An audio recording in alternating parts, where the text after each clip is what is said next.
O Brasil não tem como virar a página econômica, virar a página das reformas políticas se nós não encontrarmos esta paz social que hoje está, sim, estabelecida na aprovação desse projeto da anistia, que é de prerrogativa do Congresso. O Sidônio deve estar arrancando os cabelos numa hora dessa. Assim, meu Deus do céu, já gastaram o quê? 500 milhões, 1 bilhão de reais para recuperar a imagem do Lula. Vai lá o Nicolas, bota a havaiana branca dele no estúdio de um amigo que ele não paga nada, grava um vídeo e publica e derruba o governo. Assim, eu acho que mais um vídeo ou dois, aí é impeachment mesmo, não tem problema, não precisa nem de impeachment, então o Lula vai pedir para sair. Sejam bem-vindos, o meu nome é Bruno, deixe o seu like e inscreva-se no canal.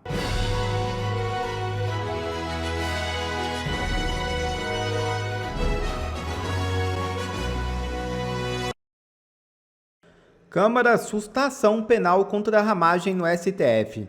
O plenário aprovou com 315 votos o arquivamento integral do processo que tornou o deputado réu por suposta tentativa de golpe de Estado. Em uma vitória histórica para a oposição, a Câmara aprovou por 315 votos a favor, 143 contra e 4 abstenções a sustação da ação penal contra o deputado Alexandre Ramagem, que está em curso na primeira turma do Supremo Tribunal Federal. A votação ocorreu horas depois de o relatório do deputado Alfredo Gaspar ter sido aprovado com 44 votos na Comissão de Constituição e Justiça da Câmara dos Deputados nesta quarta-feira 7. Além de Ramagem, a ação penal também tornou o ex-presidente Jair Bolsonaro réu por suposta tentativa de golpe de Estado. Parlamentares de esquerda criticaram a votação do relatório que prevê a sustação integral da ação penal no STF e que poderia, conforme interpretação dos deputados, trancar os processos contra os denunciados por suposta tentativa de golpe de Estado. A argumentação, no entanto, não foi acatada pela maioria do parlamento. O trancamento da ação penal é vista como uma derrota para a articulação da base governista na Câmara. A votação ocorreu durante a viagem do presidente Lula à Rússia. Presos do 8 de janeiro, o ex-ministro do STF, Marco Aurélio Mello, contestou a imputação de tentativa de golpe aos envolvidos nos atos do 8 de janeiro. Em entrevista à Globo News, o ex-integrante da Suprema Corte disse não compreender como poderia ter ocorrido uma tentativa de golpe de Estado sem a participação das Forças Armadas. Eu não compreendo tentativa de golpe de Estado sem o apoio das Forças Armadas. Os cidadãos em si, numa passeata como ocorreu, quando o Estado não se fez presente em termos de repressão, que passaram a baderna. E aí a depredação pública, como se verificou, a todos os títulos, lastimável. Marco Aurélio Mello foi perguntado sobre a proposta de anistia apresentada pela oposição ao governo para os envolvidos no tumulto do 8 de janeiro. Na resposta, o ex-ministro reforçou a autonomia do Congresso em analisar medidas desse tipo. A anistia é ato do Congresso Nacional e, a meu ver, é um ato soberano.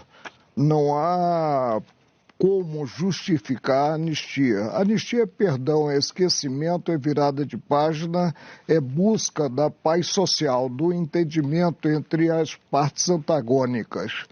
O que é pior? A anistia em si ou o enterro da Lava Jato sem direito à missa de sétimo dia? Pois é, Silvio Navarro, não é a primeira vez que o ex-ministro cita essa frase, o perdão é bem-vindo, anistia é virada de página. E, aliás, também não é a primeira vez que o ministro reforçou a autonomia do Congresso frente aos demais poderes para analisar assuntos como esse. Em março, lá atrás, ele foi até mais contundente, eu diria, quando ele afirmou que estava perplexo sobre a competência da Corte para julgar pessoas comuns envolvidas no 8 de janeiro e até ex-presidentes. Daniel, essas falas do ministro Marco Aurélio são a prova viva e ao vivo, né? Foi transmitido, pelo menos, do debate, do quanto o Supremo Tribunal Federal já foi melhor no passado. Eu acompanhei esse debate com o ministro Carlos Aires Brito, por dever de ofício, evidentemente, porque se trata de uma emissora que eu considero amiga e apoiadora desse regime, desse consórcio Supremo Tribunal Federal barra Poder Executivo, mas que até essa emissora, em dados momentos, e a gente tem visto isso com alguma frequência nas últimas semanas, parece despertar para alguns pontos em que a sociedade brasileira já não consegue mais compreender. E o fato do Supremo Tribunal Federal impedir e se posicionar contra algo que parte interna corporis do Congresso Nacional é uma coisa que a sociedade entende, que o eleitor entende que é um avanço de prerrogativa. Porque se o Supremo manda no Congresso Nacional, e é mais ou menos disso que nós estamos falando há um bom tempo no Brasil, então fecha o Congresso. Então não serve mais para nada. Fecha a Câmara dos Deputados, que é a caixa de ressonância da sociedade. Aliás, estão tentando aumentar o número de cadeiras. Para que vai aumentar o número de deputados se eles não servem para nada? Se tudo o que eles votam, o que eles debatem, uma proposta de emenda à Constituição não é o PL da anistia. Mas quando a gente tem uma PEC, uma proposta de emenda à Constituição, às vezes ela leva uma década para sair do Congresso. Precisa passar por comissão especial, passar por comissão de Constituição e Justiça, avançar no plenário em 2 votações com mais de 308 deputados. Depois segue no sistema bicameral ao Senado para mais 2 votações. Se modificar, volta. É uma dificuldade para você criar uma lei, uma emenda à Constituição, remendar a Carta de 88, por exemplo. E aí, um único ministro, numa decisão monocrática, vai lá e diz: isso aqui não vale nada. Ou uma turma do Supremo, que tem metade da corte, 5 no caso, 5 ministros, se reúne e diz: não vale, não queremos. Então, para que serve o legislativo? Por que está escrito lá na nossa Constituição, artigo 2º, que temos 3 poderes, um sistema tripartite de poderes harmônicos e independentes? O que o ministro Marco Aurélio está querendo dizer, e é algo que também, para quem se lembra um pouco de como funcionavam as decisões de cortes superiores no Brasil, é que era muito comum você ouvir a expressão interna corporis. Isso é uma questão do Congresso. Nós não vamos se meter nisso aqui. Isso aqui não é questão constitucional. Mas não. Agora nós temos um Supremo que quer legislar, que quer mandar, que quer executar, que quer se meter no orçamento, que está dizendo que não vai permitir uma anistia. Então ele joga a luz. E mesmo o ministro Carlos Aires Brito, e finalizo aqui o comentário, neste debate que a Globo News exibiu, no final o ministro Marco Aurélio diz o seguinte: ministro Aires Brito, veja você, nós debatemos aqui, mas nenhum de nós, nem eu nem você, temos problema de cidadania, de civilidade, nós podemos sair na rua. Se nós quisermos aqui, com outras palavras, evidentemente ele disse, nós podemos ir a um restaurante, pegar um avião. Se esses ministros que estão lá não podem, é porque tem alguma coisa errada acontecendo lá. Muito bem. Ana Paula Henkel, como você avalia essa fala do ex-ministro do Supremo, Marco Aurélio Mello? Daniel, o ministro Marco Aurélio Mello ele não é o primeiro que diz que o 8 de janeiro não foi golpe nenhum, que a anistia é ato do Congresso. Não custa lembrarmos que o próprio ministro da Defesa deste atual governo Lula, o José Múcio Monteiro Filho, disse também, mais de uma vez inclusive, que o 8 de janeiro não foi golpe. Vocês passaram aí o vídeo do ministro Alexandre de Moraes e realmente é complicado, né? A gente não entende, a gente tenta entender alguma coisa.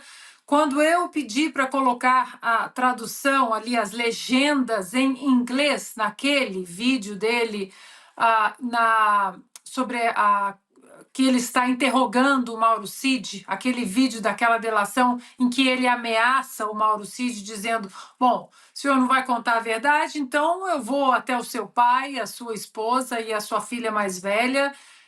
Eu traduzi, coloquei a legenda ali exatamente para que o vídeo chegasse ao Congresso americano, a alguns gabinetes. Mas antes de enviar, Daniel, eu mandei aquele vídeo para 2 amigos advogados para ver se a minha tradução estava correta, porque eu tive muita dificuldade de entender o objetivo de cada fala. Então eu pensei, bom, como eu sou jurista de internet, né? Como diz o ministro Flávio Dino, eu mandei o vídeo para 2 amigos advogados e eles falaram a mesma coisa. Que coisa complicada de entender esse ministro, meu Deus do céu, ele não fala nada com nada, ele mistura 3 assuntos na mesma frase, ele vai e volta. Então, Daniel, essa fala do ex-ministro Marco Aurélio, esse ponto, ele fala aqui, escrevi aqui aspas, a busca da paz social. O Brasil não tem como virar a página econômica, virar a página das reformas políticas se nós não encontrarmos esta paz social que hoje está, sim, estabelecida na aprovação desse projeto da anistia, que é de prerrogativa do Congresso. Interessante que ele dá uma cutucada ali, né? Fala sobre o enterro da Lava Jato, quase que endereçando, cutucando alguns outros ministros que ainda estão no Supremo. Portanto, Daniel, esse falatório todo do Alexandre de Moraes, e depois você vê, por exemplo, o voto do ministro Fux, no caso da Débora, do batom, né? O Moraes também desdenha do batom. A própria sentença, o próprio voto do ministro Fux ali é um tapa na cara do Alexandre de Moraes. Ontem mostramos o vídeo, eles, né, ali numa diplomacia. Não, eu não ofendi. Claro que vai haver diplomacia, mas o voto do ministro Fux é um voto que talvez numa mesa de bar seria uma coisa, ele dizendo uma sentença de 14, 16 anos é uma barbárie, é uma palhaçada, é uma afronta à Constituição, porque nós não estamos falando de um voto que sai do relator Alexandre de Moraes de 16 anos para 11 anos, como foi o ministro Zanin, né, num ato bastante covarde também. Nós estamos falando de 16 anos para 1 ano e 6 meses. Ou seja, o voto do ministro, ele fala muito. Ele diz, vocês estão todos loucos. 16 anos para uma moça que escreveu Perdeu o Mané de batom. Então, eu acho que esses pontos todos, o próprio voto do ministro Fux, agora uma peça importante também nas nossas instituições, como o ex-ministro Marco Aurélio dizer que a anistia é um ato do Congresso Nacional, isso tudo acaba caindo na mesa dele. Deputado Hugo Mota, não é possível que o senhor vai continuar fazendo stories no seu Instagram como seu dia está ocupado, porque foi isso que ele fez hoje, como a minha agenda está ocupada, estamos aqui trabalhando para o bem do Brasil. Mentira! O senhor não está trabalhando para o bem do Brasil, não. O senhor está trabalhando para a sua base de aliados políticos que se ajoelham a um Supremo Tribunal Federal ativista. Isso tudo é para acordar mais uma vez o Hugo Mota. No meio desse fuzilamento pelo qual o governo está passando devido ao escândalo do INSS, eles não esperavam, mas ontem eles foram atacados com uma bomba atômica e mais uma vez um deputado federal de Minas Gerais botou sua havaiana branca, foi lá e derrubou o governo. Nicolas Ferreira se preparou, usou um estúdio emprestado, botou a sua havaiana branca e, sem gastar dinheiro algum, foi lá e gravou um vídeo explicando a situação do INSS. Como se era de se esperar, só no perfil dele, até agora, esse vídeo já passou de 80 milhões de visualizações. Mas calma lá. O vídeo teve muito mais do que isso, porque todo mundo está repostando o vídeo do Nicolas Ferreira, porque os vídeos do Nicolas se tornaram uma marca registrada, que é a bomba contra o governo. Então, quando ele grava um vídeo, todo mundo baixa o vídeo e reposta em suas redes, em todas as suas redes. Eu mesmo fiz isso. Só na minha rede, no meu Instagram, deu acho que 700 mil visualizações. Então é incalculável a quantidade de pessoas que o Nicolas alcançou ontem. Com certeza foi o mesmo número, ou até mais do que o vídeo do Pix. É uma bomba tão grande nesse governo que hoje a pauta do governo se tornou Nicolas Ferreira. Como é que pode, né? Um deputado federal gravando um vídeo, derrubou o governo. Depois as pessoas reclamam, né? Por que vocês ficam nas redes sociais? É aqui, nas redes sociais, que a gente vai derrubar esse governo e devolver Bolsonaro para a presidência. Mas vamos lá. A Globo se viu obrigada a falar sobre isso. E fizeram esse trecho. O deputado Nicolas Ferreira ontem fez um vídeo que viralizou nas redes sociais sobre a fraude no INSS, chamando de roubo dos velhinhos, dos aposentados. E esse vídeo acendeu um alerta no Palácio do Planalto. Conversei com integrantes do governo e também com integrantes da bancada do governo no Congresso. Eles estão preparando, está aqui no meu blog, uma reação. Estão orientando aliados a preparar um material, um roteiro ali, para ver como respondem a esse vídeo, que já tinha, até hoje mais cedo, 70 milhões de visualizações em menos de 24 horas. Por que tudo isso é muito importante? Porque eles têm um trauma do vídeo do Pix no comecinho do ano. Muito impressionante como o Palácio do Planalto, aliados do presidente Lula, reconhecem o poder de alcance do Nicolas, estão discutindo uma reação, mas ninguém me crava qual vai ser essa reação, porque não sabem exatamente se vai funcionar. Só que, como eu sempre digo aqui, o tempo das redes não é o tempo dessa política. Não é dessa política que pensa de uma forma analógica. E não estou fazendo nenhum juízo de valor. É porque, de fato, o Nicolas, a fluência dele é no meio digital. Você tem ideia, até a Globo está admitindo que o governo não sabe se proteger contra o Nicolas. O Nicolas vai derrubar o governo. Você pode ficar em casa dormindo, o Nicolas derruba o governo. Só que o governo do PT, naquela histeria deles e na incapacidade de entender a realidade, eles foram lá e soltaram a seguinte narrativa. Ah não, o Nicolas teve esse tanto de visualização porque as Big Techs estão ajudando ele. Duvida? Assiste aí. Olha, André, me chama muita atenção o fato de que esse vídeo conseguiu atingir agora 78 milhões de pessoas, pouco mais de 12 horas, e o entendimento do governo é que isso se deve à ação das Big Techs, que estariam manipulando os algoritmos, e que não se deve à gravidade do episódio combinado com a capacidade de comunicação política do Nicolas. E o pior, que ele tinha me falado que ia fazer esse vídeo. Aí eu já tava assim, nossa, então acabou, agora vencemos essa batalha. Se o Nicolas vai gravar um daqueles vídeos dele, é mais uma batalha vencida. Gente, todo mundo do Brasil assistiu o vídeo. Todo mundo está vendo o que o PT fez. E as próximas pesquisas, você pode ter certeza, é 10 pontos a menos do que o Lula fez. O Sidônio deve estar arrancando os cabelos numa hora dessa. Assim, meu Deus do céu, já gastaram o quê? 500 milhões, 1 bilhão de reais para recuperar a imagem do Lula. Vai lá o Nicolas, bota a Havaiana branca dele no estúdio de um amigo que ele não paga nada, grava um vídeo e publica e derruba o governo. Assim, eu acho que mais um vídeo ou dois, aí é impeachment mesmo, não precisa nem de impeachment, até o Lula vai pedir para sair. E nisso tudo acontecendo, o que o Lula tá fazendo? Tá lá na Rússia se encontrando com os piores, mais sanguinários e psicopatas ditadores do mundo. Ao invés de estar aqui trabalhando, tentando proteger os velhinhos, não, ele foi viajar na cúpula dos ditadores internacionais, assim, os piores ditadores do mundo.